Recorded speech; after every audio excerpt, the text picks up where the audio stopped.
नमस्कार दोस्तों, दयानंद सैनी चैनल में आप सभी का हार्दिक स्वागत है। और दोस्तों, आज की निफ्टी की एक्सपायरी कैसी रही? आज मार्केट में मोमेंटम है वो देखने को मिला। स्टार्टिंग में क्या हुआ था, मार्केट में अपर साइड का मोमेंटम था, पर उसके बाद में जब सेकेंड हाफ में हुआ तो वहां पर डाउन ट्रेंड है वो अपने को देखने को मिला। और हीरो जीरो पोजीशन भी आज तो ठीक ठाक सी बनी थी, ज्यादा कुछ अच्छा मोमेंटम नहीं था। फिर भी अप्रोक्सीमेट यदि आपने कैंडल स्टिक्स के बेस पे ट्रेड किया होगा तो 3 से 4 पोजीशन है वो मार्केट में बनी थी। और आशा करता हूं दोस्तों आपने कैंडल स्टिक्स के बेस पे उन ट्रेड का बेनिफिट भी लिया होगा। यदि आपको कैंडल स्टिक्स नहीं आता तो अपने प्लेलिस्ट बनी हुई है, वहां पर जाकर आप उसके बारे में सीख सकते हैं। और आज डेली चार्ट पे क्या हुआ है, स्पेनिंग कैंडल बनी है दोस्तों। स्पेनिंग कैंडल कब बनती है? जब मार्केट में बायर और सेलर दोनों है वो बायर अपर की साइड में ले जाना चाहते हैं और सेलर डाउन ट्रेंड में ले जाना चाहते हैं, पर दोनों में रस्सा कैसे चलती है और उसका कोई भी सॉल्यूशन नहीं निकलता है कि ना बायर ऊपर जाने दे रहे हैं ना सेलर नीचे जाने दे रहे हैं। मार्केट 20 डेमा से ऊपर है, इसका मतलब क्या हुआ कि बाय ऑन डिप्स में अभी मार्केट बना हुआ है। तो यदि कोई गिरावट का मौका भी यहाँ देखने को मिलता है तो फिर वहां से बाइंग साइड की अपॉर्चुनिटी वो अपने को देखने को मिलेगी। तो यदि मोटा मोटी तौर पे हम बात करें कि कल मार्केट है वो कैसा रहेगा, निफ्टी बैंक निफ्टी और सेंसेक्स के एनालिसिस, सपोर्ट और रेजिस्टेंस के बारे में डिटेल से बात करेंगे। पर उसके लिए हमें क्या है, स्पेनिंग कैंडल में यदि आज का हाई का ब्रेकआउट होता है, वहां पर एक 5 मिनट की कैंडल सस्टेन करके ब्रेकआउट देखने को मिल जाती है, तो उसका मतलब होता है कि स्पेनिंग कैंडल है वो अब अपर के साइड में ब्रेकआउट हो चुका है।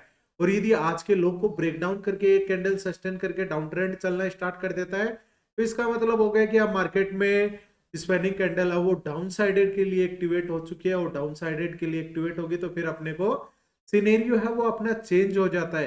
तो आप भी उसी सिनेरियो के ऊपर ही चेंज देख के हुए चलिए। अब दोस्तों, कल मार्केट में मोमेंटम तो अच्छा खासा हो सकता है, क्योंकि 2 दिन से मार्केट में कोई एक अच्छा खासा रेंज है वो अपने को देखने को नहीं मिली है। तो उससे और बैंक सेंसेक्स की एक्सपायरी है, तो एक्सपायरी से पहले सेंसेक्स में भी आज मोमेंटम देखने को मिल सकता है। निफ्टी और सेंसेक्स पॉजिटिव में क्लोजिंग हुए, वहीं आज बैंक निफ्टी में प्रेशर देखने को मिला और नेगेटिव में क्लोजिंग देखने को मिली है। आउट ऑफ 50 स्टॉक्स में 27 ग्रीन में हुए हैं, वहीं 23 में डिक्लाइन रहा, जिसमें टॉप गेनर में निफ्टी 50 में इटर्नल, टाटा स्टील, ओएनजीसी, एमेंडम है, हम वो टॉप गेनर बने हुए थे। और HCL Tech, Bajaj Finance, Shriram Finance, ये अपने को आज टॉप लूजर्स में देखने को मिले। दोस्तों, बैंक निफ्टी की बात करें तो आउट ऑफ 14 स्टॉक्स में ओनली 2 स्टॉक्स है वो ग्रीन में क्लोज हुए, उनमें भी कोई अच्छा खासा मोमेंटम है वो दिखाई नहीं दिया। ओनली एक्सिस बैंक में 1%, आईसीआई बैंक 0.56% और जो टॉप लूजर्स बना हुआ था आईडीएफसी, फेडरल, कैनरा और एक्सिस बैंक है, वो यहाँ पर अपने को टॉप लूजर्स बनता हुआ दिखाई दिया। तो दोस्तों, इनके बेस पे अब कल किस तरीके से अपने को अपनी ट्रेड का सेटअप बनाना है, क्या सपोर्ट रहेंगे क्या रेजिस्टेंस रहेंगे, उसके बारे में चलिए बात करते हैं। तो सबसे पहले निफ्टी के बारे में बात करते हैं। निफ्टी के बारे में बात करें तो आज फर्स्ट 5 मिनट की कैंडल में क्या हुआ, गैप अप ओपनिंग हुई और गैप अप के बाद में हाई प्रेशर आया डाउन साइड की तरफ में।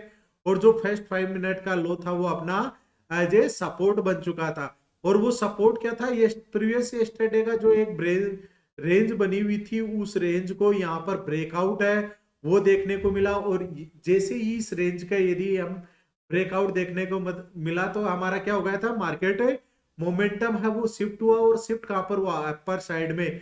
और यहाँ पर हेमर टाइप की कैंडल बनी, यहाँ पर थोड़ा सा अपर साइड का रुक दिया और फिर यहाँ पर क्या हुआ, पूरा का पूरा प्रीमियम डीके अपने को देखने को मिला। और यहाँ पर शूटिंग स्टार कैंडल रेजिस्टेंस के ऊपर बनी और एक्टिवेशन हुआ तो मार्केट में डाउन ट्रेंड आया। ये वाली आपका डब्लू पैटर्न जो बना था, अब ट्रेंड लाइन ये बन चुकी है दोस्तों। यदि कल गैप अप होता है और इस ट्रेंड लाइन के ऊपर सस्टेन करता है और बेस लाइन यहाँ पर बन चुकी है 25,900 के आसपास का एक अच्छा खासा सपोर्ट भी बना हुआ है। यदि मार्केट आप इस तरीके से अपने सपोर्ट और रेजिस्टेंस मार्क करिएगा, यदि ट्रेंड लाइन के ऊपर सस्टेन करता है तो फिर ऊपर और ब्रेक डाउन कर जाता है, तो फिर मार्केट है वो डाउन ट्रेंड में देखने को मिल सकता है। तो चलिए अब हम टेक्निकल के लेवल्स की बात करते हैं कि टेक्निकल में हमको कहाँ सपोर्ट और रेजिस्टेंस मिलेंगे। तो 25,982 का लेवल है वह अपने लिए एज ए रेजिस्टेंस रहेगा। और इस लेवल को ब्रेकआउट करता है तो मार्केट का मोमेंटम शिफ्ट होता हुआ नजर आएगा। डाउन ट्रेंड में 25,851 है वो निफ्टी के लिए एज ए सपोर्ट रहेगा। ब्रेक डाउन करता है तो 25,789 फर्स्ट सपोर्ट रहेगा। सेकंड सपोर्ट 25,720 और 25,646 है निफ्टी के लिए एज ए सपोर्ट रहेगा। दोस्तों अभी तक भी यदि आपने चैनल को सब्सक्राइब नहीं किया है तो सब्सक्राइब करिए, बेल आइकन प्रेस करिए ताकि आने वाले हर वीडियो का नोटिफिकेशन आपको मिल सके। और 25,982 का लेवल ब्रेकआउट होता है तो 26,016 फर्स्ट रेजिस्टेंस रहेगा। सेकंड रेजिस्टेंस 26,043 और 26,090 तक के लेवल्स आते हुए नजर आ सकते हैं। दोस्तों जब भी आप लाइव मार्केट में अपनी ट्रेडिंग का सेटअप करते हैं तो वहां पर आपके पास क्या होना चाहिए, सबसे इंपॉर्टेंट लेवल से सपोर्ट और रेजिस्टेंस होना चाहिए। उसके बाद में आपका ट्रेडिंग साइकोलॉजी जो सेटअप बनता है वो सेटअप आपके सामने होना चाहिए। यदि ये सेटअप आपके सामने नहीं है तो आप ट्रेडिंग करना अवॉइड करिएगा। यदि फ्रेशर है तो आप एक्सपायरी के दिन भी अवॉइड करिएगा, क्योंकि एक्सपायरी में प्रीमियम डीके इस तरीके से होता है कि आपको समझ में भी नहीं आएगा कि कोई स्पेशली 10:30 से 1:15 तक तो एक्सपायरी में प्रीमियम डीके है वो फास्ट होता है। 84,444 का लेवल सेंसेक्स के लिए एज ए रेजिस्टेंस बना रहेगा। यदि यहां से ब्रेकआउट होता है तो 84,626 फर्स्ट रेजिस्टेंस रहेगा। सेकंड रेजिस्टेंस 85,051 तक के लेवल्स आते हुए नजर आ सकते हैं। सपोर्ट की बात करें तो 84,062 का लेवल सेंसेक्स के लिए सपोर्ट रहेगा। एक कैंडल सस्टेन करती है, ब्रेक डाउन होता है तो 83,862। सेकंड सपोर्ट 83,663 और इसका भी ब्रेक डाउन होता है तो 83,472 तक के लेवल्स है वो सेंसेक्स में आते हुए देखने को मिल सकते हैं। दोस्तों लेवल्स ओनली एजुकेशनल पर्पज के लिए है, इस पे किसी को बाय और सेल का रिकमेंडेशन नहीं दिया जाता। उसके लिए आप अपने फाइनेंशियल एडवाइजर से संपर्क कर सकते हैं। बैंक निफ्टी की बात करें तो 60,772 ये एक अपना ब्रेकआउट जोन बनेगा। यदि इसके ऊपर सस्टेन होता है तो 60,882, 61,130 और 61,417 का लेवल एज ए रेजिस्टेंस रहेगा। डाउन ट्रेंड की बात करें तो 60,501 का लेवल ही सपोर्ट रहेगा। यदि 60,501 और 60,772 के बीच में रहता है तो वहां पर ओनली प्रीमियम डीके देखने को मिलेगा। 60,501 से लेके ब्रेकडाउन होता है तो 60,333 फर्स्ट सपोर्ट रहेगा। 60,172 और 60,027 तक के लेवल्स है वो फिर मार्केट में आते हुए देखने को मिल सकते हैं। तो दोस्तों ये अपने निफ्टी बैंक निफ्टी के लेवल्स थे, इनको आप सभी को मार्क करके रखिएगा। और आपने कल के लिए कोई पोजीशन कैरी फॉरवर्ड की है तो कमेंट बॉक्स में कमेंट करके बता सकते हैं, ताकि सपोर्ट रेजिस्टेंस क्या रहेंगे उसके बारे में भी हम बात कर सके।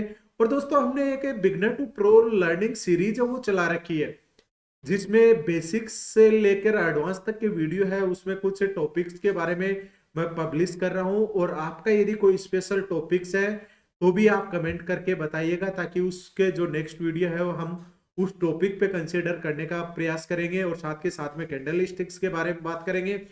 और आपको यदि फ्री लर्निंग पीडीएफ चाहिए या फ्री लर्निंग क्लासेस चाहिए तो आप जो डिस्क्रिप्शन में लिंक दिया हुआ उससे अपना डीमेट ओपन करेंगे तो आपको फ्री में प्रोवाइड की जाएगी। धन्यवाद दोस्तों, जय हिंद जय भारत।